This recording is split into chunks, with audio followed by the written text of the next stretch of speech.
Отче наш, който си на небесата, да се свети името Твое, да дойде царството Твое, да бъде волята Твоя, както на небето, така и на земята. Хлябът наш насъщни, дай го нам и днес, и прости ни дълговете наши, както и ние прощаваме на нашите. Белото братство в България е духовно общество, чието създаване и съществуване се свързва с името на учителя Петър Дънов. Защото е Твое царството и силата. Молитви при изгрев слънце, магически танци, бели одежди, любов към музиката, лагери на Рила. Това е на пръв поглед. А иначе стремеш към проникване в тайните на битието, копнеш по дълбочините на познанието. Наверно това е, което увлича толкова хора поколение след поколение.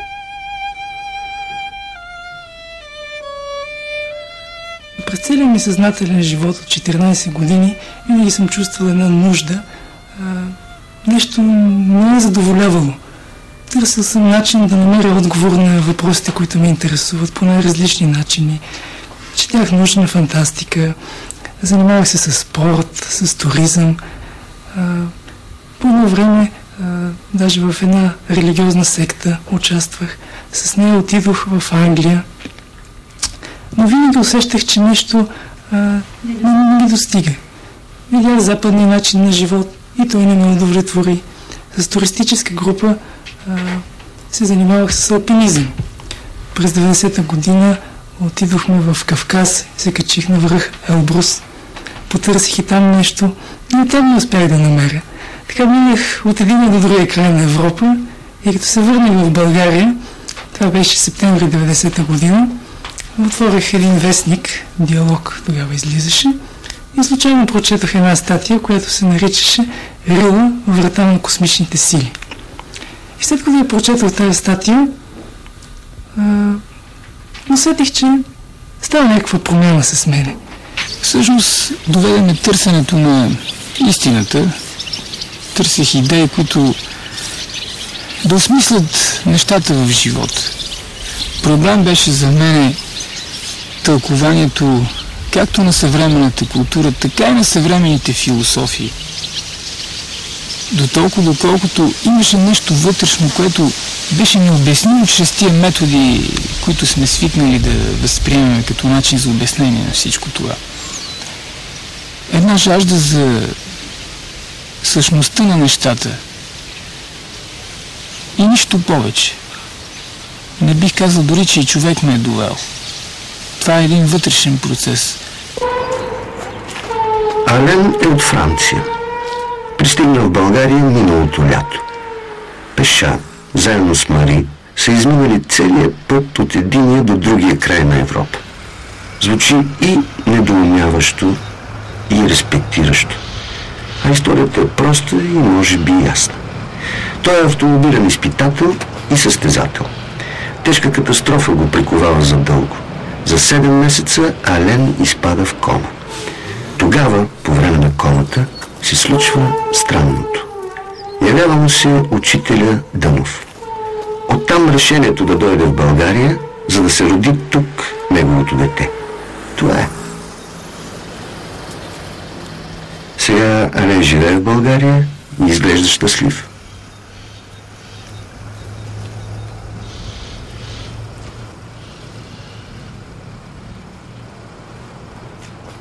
Спя.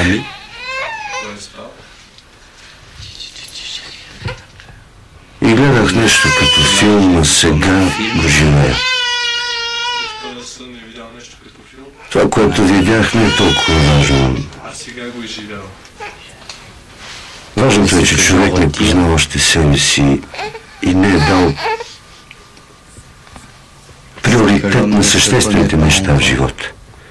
Той владее толкова неща, завоюва света, но не познава истинския смисъл на живота. qu'il ne s'occupe pas tellement de la vie.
ученик във втори клас на прогимназията за първи път, това е 19 август, утрешния ден, 19-та година в читалище Надежда на Велико Търново, аз го слушах да говори за мировата любов, без да го знае кой е.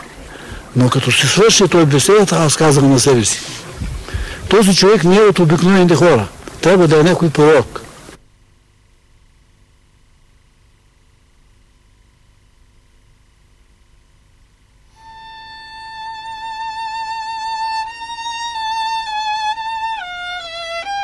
Пратениците на откровението или духовните учители идват един по един. Земята и народите ги посрещат и изслушват, приемат или не приемат, осъждат или канонизират, забравят или спомнят. И така хиляди години, докато посятото с великата им мисия покълне от човека, пробуди неговото съзнание и предизвиква в душата на любов към духовния свят. 2000 години след Христа учителят Дънов или Бенин Садуно идва, опознава родината си и света, учи в Америка богословие и медицина, изследва българина френологически, създава братството, открива окултна школа и представя своята космогония с теориите за прераждането, единството на природата, еволюцията на човека. С усмивка и благи думи учителят посреща своите ученици, с надежда, вяра и любов те посрещат него.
Учителят е избрал това място между многото места в Рила и по едно друго съображение, че тук тази част от Рила е връзка с една духовна школа на Рила, която обхваща от Мусала до тези езера.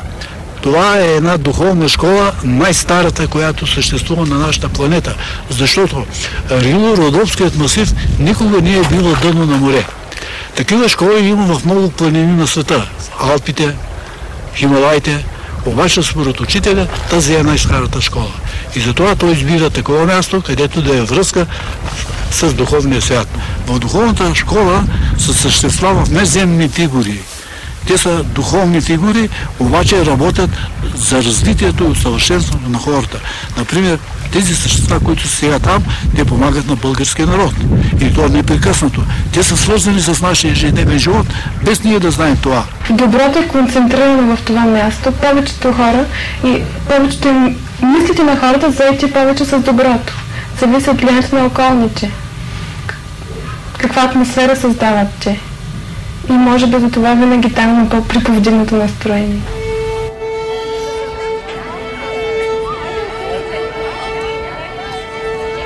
Чувствам се както риба във вода. Ако се зареждам, това е на Рила.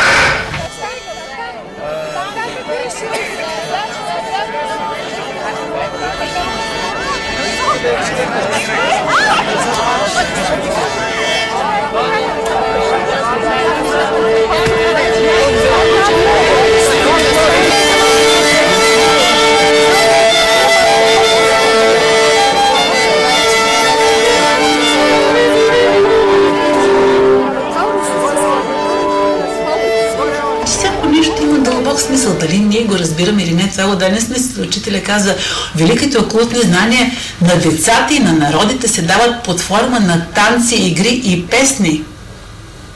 Там е закодирано. Всеки не може да го разбере. В древността великите знания и цялата наука била в ръцете на жреците, не ли така? Винаги, когато играя паневритмия, винаги си представям красива природна картина и музиката на учителя винаги ме е връщала към началото на света,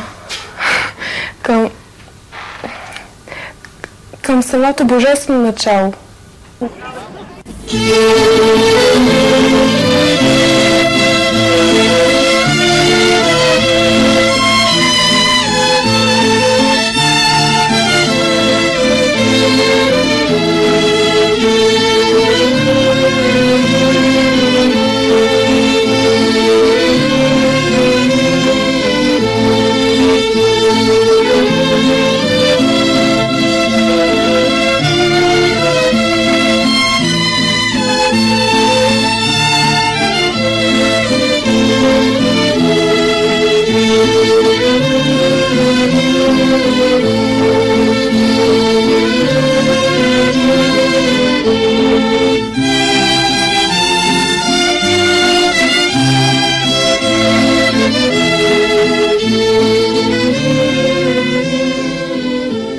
Паневритмията, както и другите методи, въведени от учителя Дънов, целят самоусъвършенстването на човека.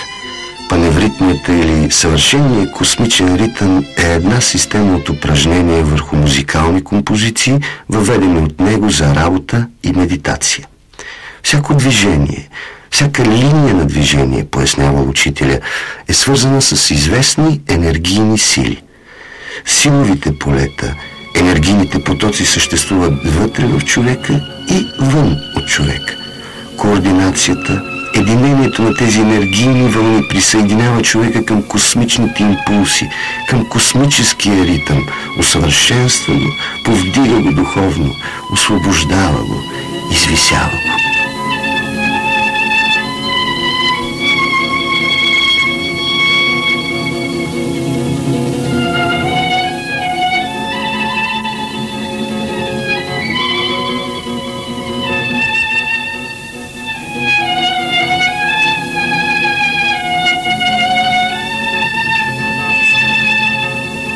В невидимия свят много лесно се създава бяло братство. Братството изобщо. Защото там всички са готови за една идея, веднага да зарежат си своите лични работи и да се включат в една определена работа. А тук на земята мъчно се създава, защото всеки си има свои лични ангажименти, интереси и т.н. И мъчно се отказва от тях, за да се включи в една обща работа, в една колективна идея. Но въпреки това преодоляваме всички спънки, които не се явяват от лично естество, егоистично, за да има една идея, едно общо проявление, като е, например, събирането на рила, лагеруването.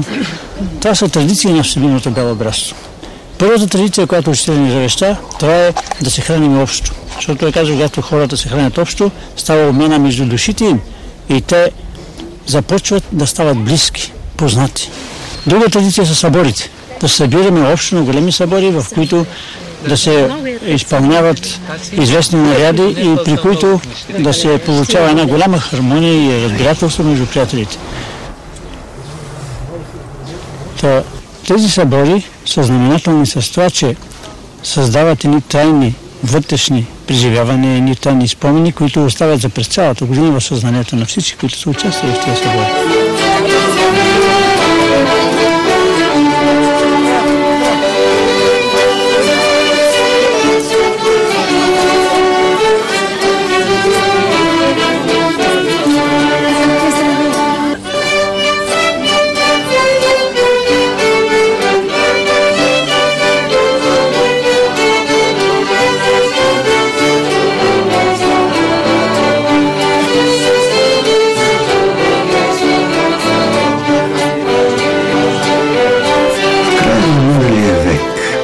България се пробужда някъде в мисловното пространство на вечността. Млада и енергична, тя вече развива икономика и култура, механизира селското стопанство, строи университети. Времето като че ли започва да тече по-бързо. В В този момент един духовен пастир събира около себе си учители, инженери, търговци, занаятчии и земеделци, за да им открехне една таинствена врата на познанието, за да им възбуди сетивата, за да ги убеди да заживеят братски, изговорно. Тук, край София, учениците на учителя Дънов построяват селището Изгрев, място за дружен живот, беседи, молитви, паневритния и събори. Салона за беседи често се оказва тесен, а масите къси, за да съберат жадните за знание. Поляната на Изгрева посреща гости от цяла България и от странство, а казанът с ангелската супа предлага на всеки брат и гост по черпак за добре дошъл. Тук учителят им говори за смисъла на човешкия живот, за законите на природата, за значението на различните явления, за причините и следствията. Тук той им проповядва любов към Бога и усилен труд за самоусъвършенстване, защото неговата цел е да вдигне запалена свещ и който знае да чете, да дойде при светлината и да чете. Той прави връзка с всички състояния на човешката душа и казва: и най-заспалият човек, и най-падналият човек носи в себе си божествено качество, което един ден ще развие. И затова за него лошият човек, лошите неща, лошите хора са нерадоразвити добри. Злото е начало на доброто. И взема за пример един зелен плод. Ако откъснете един зелен плод, може да го ядете. Ще го фърдите и ще се противите, нещо ще бъде недоволен. Чакайте го да озрее. Човек еволюира много бавно. Бавно, но сигурно, когато той вземе при себе си желанието да подобрява живота си. Вземе ли той решение, тогава при него идва един велик дух, да го кажем, учител, който внимателно следи и го напътства в неговия път. Един ден бях направил с приятелите една малка беседка на нашата поляна, където играехме паневритмия. По това време дойде учителя при мен. Погледна ме и каза: аз той съм го писал в историята, четете го той. Николай, всичко се плаща. Разбрах, че имам тежка съдба.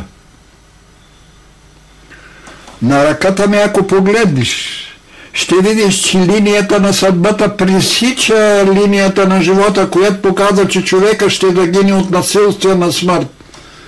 Едно чудо ме спаси, да не бъда обесен.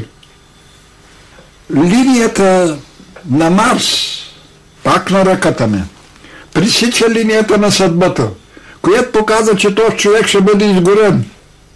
Едно чудо ме спаси да не изгоря. Всичко се плаща и ако човек реши, както аз реших, тръгвам по пътя на доброто.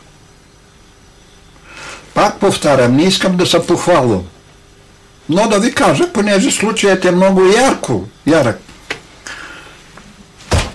Почувствах, че дойдоха висши разумни същества, отмениха бесилката, отмениха и изгарянето. И тръгнах по един път, слава на Богу, добър.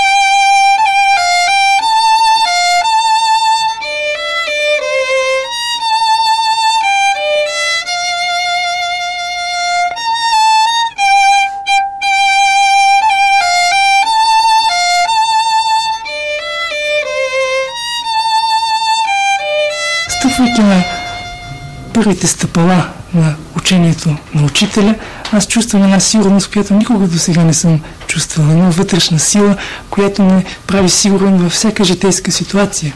Помага ми да живея естествено, да се уча да общувам нормално с хората, нещо, което ми беше трудно преди, защото бях стеснителен човек. Нашите мисли и чувства образуват и душата на човека. И затова основният предмет на учителя е душата. Това е човекът. И той говори, че всеки човек като душа е свободна, единствена. Тя се движи като малка вселена в една голяма вселена, обаче по пътя си е така свободна и защитена от божествения порядък, че никой човек и никой душа не може да измести от нейния път.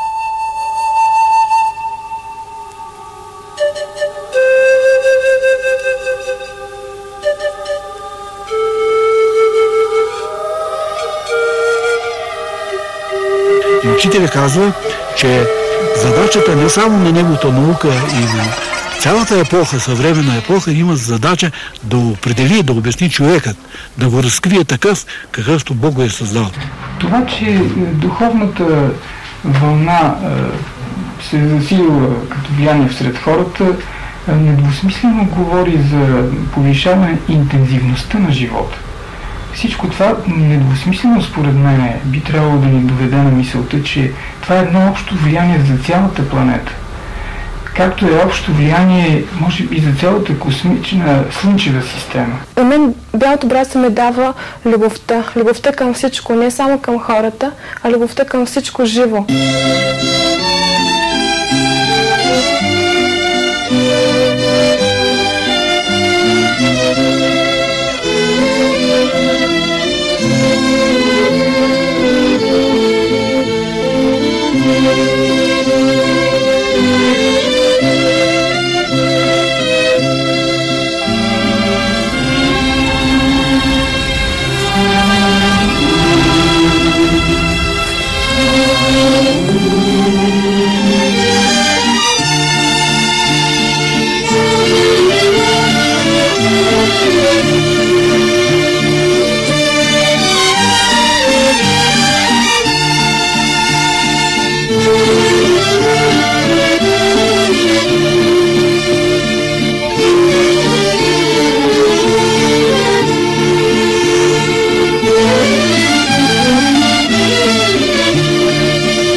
Аз намирам, че всяка религия, всяко учение си е на мястото и всеки човек се учи в това училище, което му е естествено за него.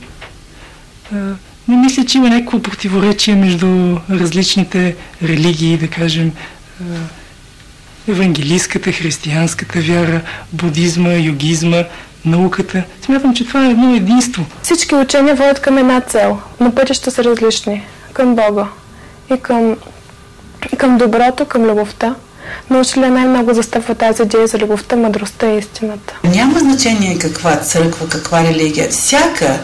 Всеки човек, всяка религия, който работи безкористно, подчертава, безкористно за повдигането на човека, тя е божествена църква. Следователно ти можеш да се помолиш, не е казано в черква или това, където искаш. По-красив купол от небесния свод има ли? По-красива атмосфера от природата има ли?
просто света си отива.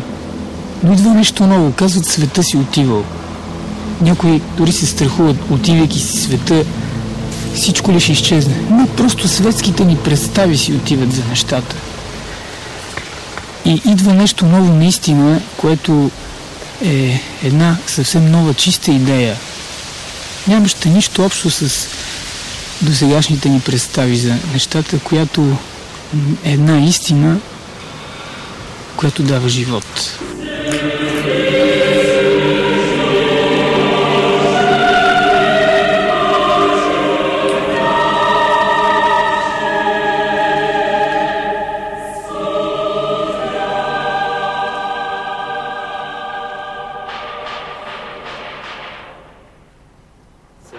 Светът е прекрасен, но той самия не се познава още. Не се познава. Да, светът е прекрасен.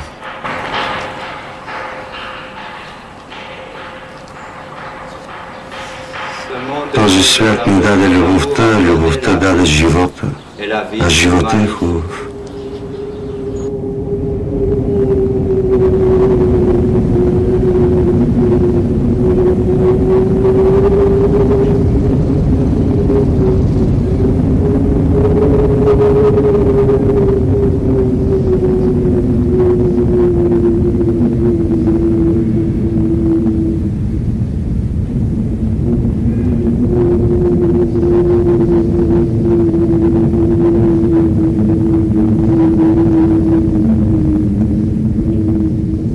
Човека и Бог няма смисъл.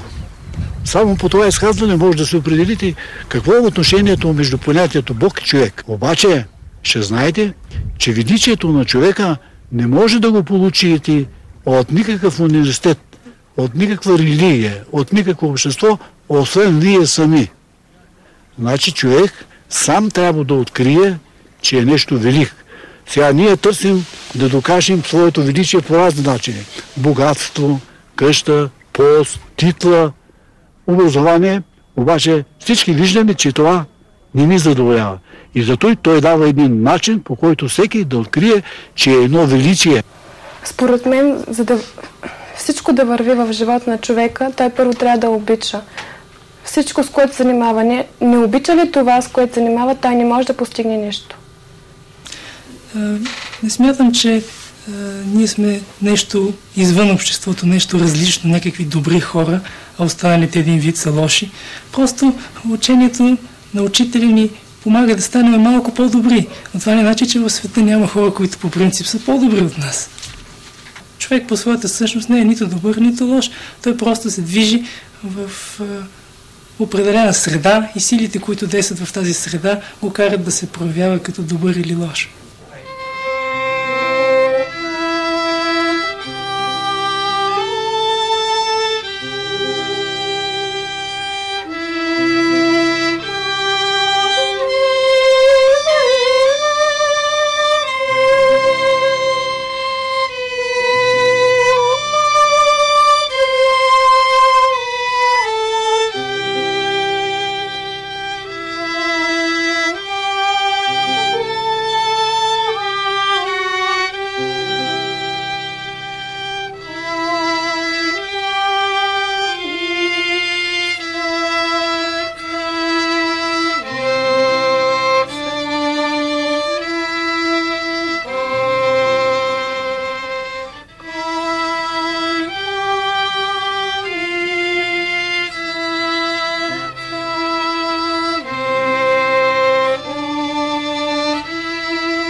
Всеки човек си има своя задача. Сега, повечето хора, не повечето, всички хора имат задачата си да могат да направят поне една крачка по пътя на своята еволюция. И зато и създават им страдания, създават им приятни положения да мислят, да преживяват. Всичкото той събужда техния живот. Живота на двойника, живота на хороскопа, който е. Събуждат го и в тази възбуда човек мисли, чувства, преживява. Ако той се поддаде, както казах, на силите на злото, губи всичко каквото. Ако се поддаде на доброто, прави крачка напред и в другия живот ще дойде при още по-добри условия.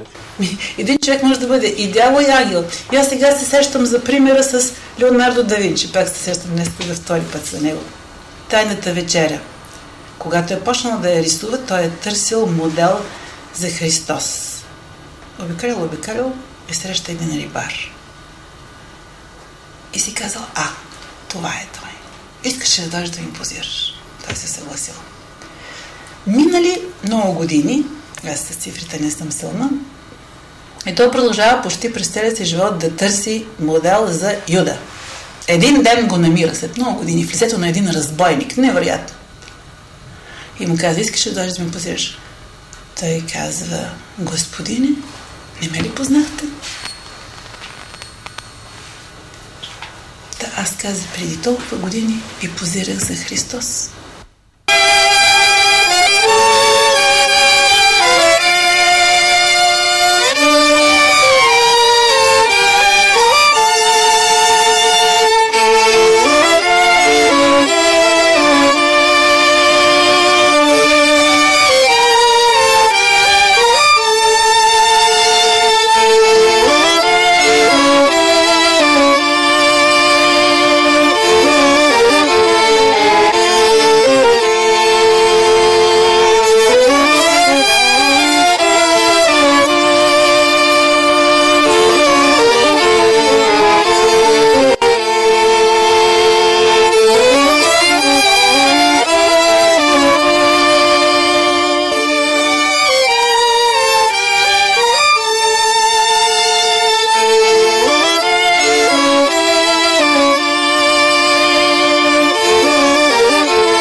със силата си да успяваме в живота си, като ни даваш всички Твои благословения, приложи любовта си да ни речеш закон, защото на Тебе принадлежи царството, силата и славата